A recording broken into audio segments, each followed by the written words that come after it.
네, 여러분 안녕하십니까? 자, 2024년 6월 23일. 자, 오늘은 이제 드디어 10계명 시리즈 10편을 모두 마치고 이제 마지막 총 정리하는 시간입니다. 자, 오늘은 출애굽기 20장 20절 말씀을 본문으로 하겠습니다. 자, 모세가 백성에게 이르되 두려워하지 말라. 하나님이 임하심은 너희를 시험하고 너희로 경외하며 범죄하지 않게 하려 하심이라. 자, 오늘 본문을 가지고 믿음의 경주를 포기하지 말라라는 제목으로 여러분들과 함께 말씀을 나누겠습니다. 정신과 질환 중에 회상성 기억 조작이라는 병이 있다고 합니다. 이것은 어떤 정상적인 기억에 자신에게 유리한 조작된 기억이나 쓸데없는 지엽적인 기억을 보태는 것이라고 정의합니다. 그런데 이 질환은 또 비슷하지만 기억착오라는 병이 또 있는데, 이 기억착오라는 병과는 또 차이가 있다고 합니다. 과거에 없었던 일을 마치 있었던 것 같이 기억하거나 사실과 다르게 왜곡하여 기억하는 것으로 설명하고 있는데, 없었던 일을 있었던 것처럼 기억한다는 이 기억착오의 특징, 이 부분을 제외하고는 대체적으로 두 증상이 유사한 것을 볼 수 있습니다. 특히 기억을 왜곡한다는 면에서 그렇습니다. 자, 우리는 지난 10회에 걸쳐서 10계명의 모든 내용에 대해서 좀 더 깊게 살펴보았습니다. 그런데 이제 오늘 이 마무리를 하는 단계에서 이렇게 돌아보면은 제가 말씀을 준비했지만은 이 말씀을 준비한 저조차도 각 계명마다 제가 정리했던 상세한 내용들을 다시 들여다 보아야 할 만큼 내용이 좀 방대했습니다. 이걸 어떻게 일일이 다 기억해서 지킬 수 있는 것인지에 대한 의문이 드는 것입니다. 네. 새삼, 예, 새삼. 여태까지 아무 생각 없이 살다가 이거를 마치 10계명에 있는 세세한 지금까지 말씀들을 다 기억해서 지키려고 하니 이 계명의 세세한 항목들이 뭐였더라? 막 이런 거죠.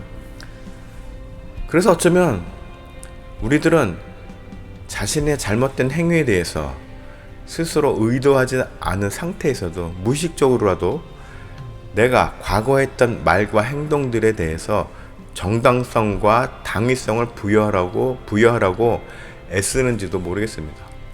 어쩌면. 자, 그래서인지는 몰라도 오늘 본문은 다음과 같이 시작됩니다. 모세가 백성에게 이르되 두려워하지 말라. 백성들이 두려워한 이유는 본문에 앞선 18절의 말씀을 보면은 그 이유가 나옵니다. 자, 출애굽기 20장 18절을 보면은 뭇 백성이 우레와 번개와 나팔소리와 산의 연기를 본지라 그들이 볼 때 떨며 멀리 서서 자, 하나님의 임재를 경험한 백성들이 두려움을 느꼈습니다. 그들이 왜 두려움을 느꼈을까요? 자, 전도서 7장 20절을 보면은 선을 행하고 전혀 죄를 범하지 아니하는 의인은 세상에 없기 때문이로다 라고 말씀하십니다. 이스라엘 백성들이 아무리 하나님의 선택을 받은 백성이기는 하나 여전히 부족한 자들이여 하나님 앞에서 두려워할 수밖에 없는 나약한 존재들이기 때문이라는 것입니다. 자, 이는 예수 그리스도를 믿고 영접하여 그리스도인이 된 우리들에게도 마찬가지입니다. 바울은 다음과 같이 고백하였습니다. 고린도전서 9장 27절에 내가 내 몸을 쳐 복종하게 함은 내가 남에게 전파한 후에 자신이 도리어 버림을 당할까 두려워함이로다. 자, 이거는 저도 굉장히 지금 읽으면서도 섬뜩한 말씀입니다. 자신이 도리어 버림을 당할까 두려워함이로다. 무슨 말씀입니까? 예수 그리스도의 십자가 은혜를 입은 사람들도 주의 임재 앞에서 언제나 지극히 낮은 몸으로 주를 맞이해야 합니다. 이러한 자세가 그리스도인의 자세인 것입니다. 우리가 주님의 은혜를 받았다고 해서, 우리가 하나님의 양자 신분이 되었다고 해서 또 예수님께서 우리와 친구가 되어 주신다고 해서 주님을 정말로 무슨 동네 친구처럼 막대할 수 있는 그런 상황이 아닌 것입니다. 우스갯말로 군대에서 병장이 이등병한테 야 편하게 해 말했다고 해서 우리가 진짜 병장한테 이등병이 편하게 막대할 수는 없는 것이죠. 네. 그 유구한 짬밥의 무게가 있는데 마찬가지입니다. 주님께서 내가 너희의 친구다라고 말씀하신 것은 그만큼 주님께서 우리들에게 가까이 다가가겠다는 말씀이신 건데 우리가 정말로 예수님을 진짜 동네 친구처럼 대하면 안 되는 것이죠. 예. 민망한 상황이 발생될 수 있습니다. 우리의 신분은 더욱이나 현재 완성된 것이 아닙니다. 우리의 신분은 현재 진행형이며 그것은 우리가 우리의 달려갈 길을 성실히 잘 달려서 최종 결승점에 도달해서야 비로소 완성되는 것입니다. 자, 디모데후서 4장 7절에서 8절로 보면은 나는 선한 싸움을 싸우고 나의 달려갈 길을 마치고 믿음을 지켰으니 이제 후로는 나를 위하여 의의 면류관이 예비되었으므로 주 곧 의로우신 재판장이 그날에 내게 주실 것이며 라고 말씀하십니다. 디모데후서 4장 7절 8절 말씀은 죽음이 임박한 것을 알게 된 바울이 유언처럼 한 고백인 것입니다. 그게 어디 나와요? 바로 앞절에 나옵니다. 6절에 전제와 같이 내가 벌써 부어지고 나의 떠날 시각이 가까웠도다. 그 다음에 이제 7절 8절이 이어지는 것입니다. 이제 우리가 두려워하는 이제 다시 이제 이스라엘 백성들로 돌아와서 백성들이 이제 하나님의 임재를 두려워합니다. 그러한 두려워하는 백성들을 향해서 모세가 하나님의 임재하심에 대한 이유를 설명하고 있는 장면이 나옵니다. 너희를 시험하고 너희로 경외하며 범죄하지 않게. 자, 여기서 이제 너희를 시험하고 라는 말씀이 있죠. 그리스도인으로서 우리의 달려갈 길 여정에 수많은 시련과 어려움들이 있습니다. 그렇죠? 지금까지 지나온 삶들을 돌이켜봐도 수월찮이 적잖이 어려움들이 있었습니다. 그렇죠? 여러분들도 그렇고 저도 그렇고. 자, 우리들의 삶의 경기는 장애물 경기와 같습니다. 그 장애물을 뛰어넘다가 혹 걸려 넘어지는 수도 있습니다. 그런데 중요한 것은 다시 일어나서 계속 뛰는 것입니다. 결승점에서 우리를 바라보시며 격려하시는 주님만을 바라보며 포기하지 않는 것, 그것이 바로 구원의 여정인 것입니다. 우리가 아무리 날마다 회개하고 주님 앞에 돌아온다 하더라도 주어진 계명을 우리는 온전히 완벽하게 지킬 수 없습니다. 이것은 제가 단언하는 것이 아니라 하이델베르크 요리문답 114문과 웨스트민스터 대우리문답 149문에서 이렇게 정의하고 있습니다. 그러나 그때마다 다시금 돌아와서 새로 순종의 다름질을 시작해야 하는 것입니다. 온전히 지킬 수 없지만은 그렇다고 해서 포기하는 것이 아니라 다시 돌아와서 다시 시작해야 하는 것입니다. 그리고 그 다름질이 바로 우리의 몸부림인 것입니다. 하나님은 바로 우리의 이 몸부림을 확인하고 싶어 하시는 것입니다. 신명기 13장 3절에 너는 그 선지자나 꿈꾸는 자의 말을 청종하지 말라.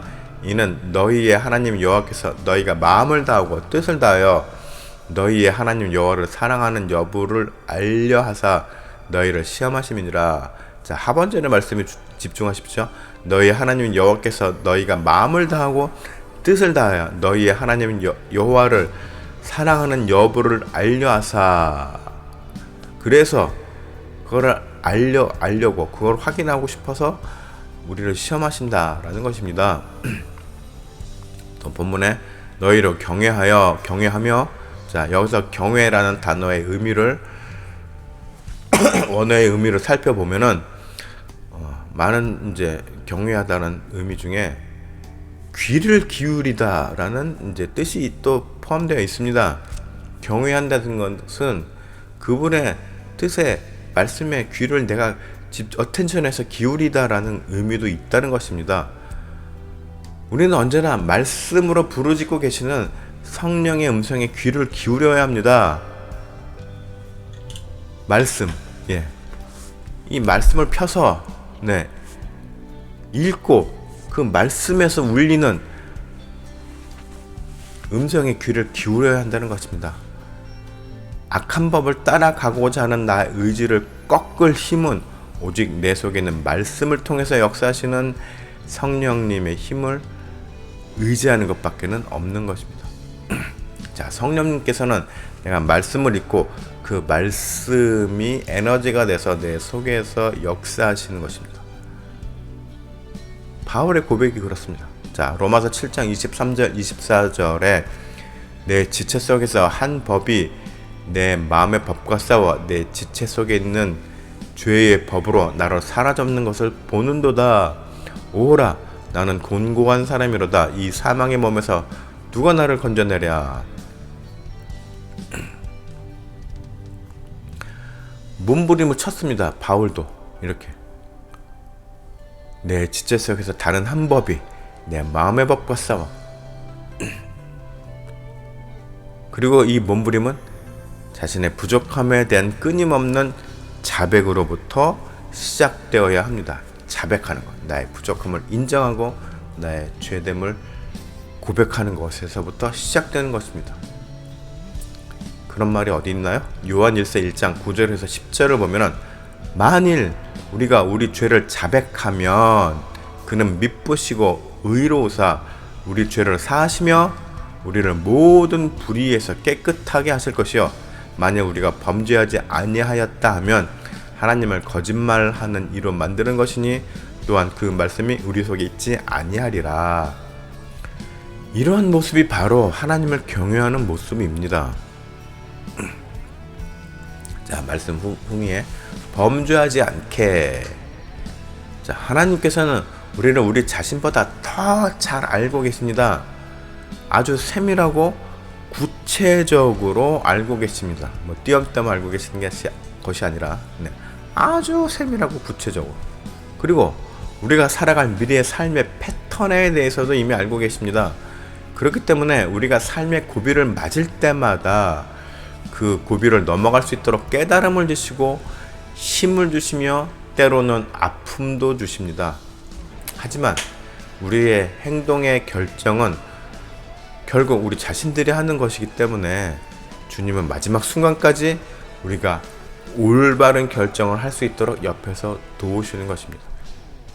우리들이 행여나 다람쥐를 포기할까? 장애물을 못 넘고 넘어져서 그대로 주저앉을까? 늘 우리들에게 메시지를 주시고 말씀으로 상황을 주시며 깨달을 수 있는 모든 정보를 주고 계십니다. 왜 그럴까요? 왜 주님께서 우리들에게 이렇게까지 하실까요? 우리가 범죄하고 죄에 굴복해서 장애물을 넘지 못하고 결국 경기를 포기하지 않게 하기 위함입니다. 갈라디아서 5장 16절 17절을 보면 내가 이르노니 너희는 성령을 따라 행하라. 그리하면 육체의 욕심을 이루지 아니하리라. 육체의 소욕은 성령을 거스르고 성령은 육체를 거스르나니 이 둘이 서로 대적함으로 너희가 원하는 것을 하지 못하게 하려 함이니라. 이것이 바로 우리를 사랑하시는 하나님의 마음임을 우리는 늘 기억해야 합니다. 성령을 따라, 여러분들 모두 성령을 따라 또 말씀을 따라 살아가는 그런 삶을 늘 기억하며 사는 그런 성도님들이 되시기를 축복합니다.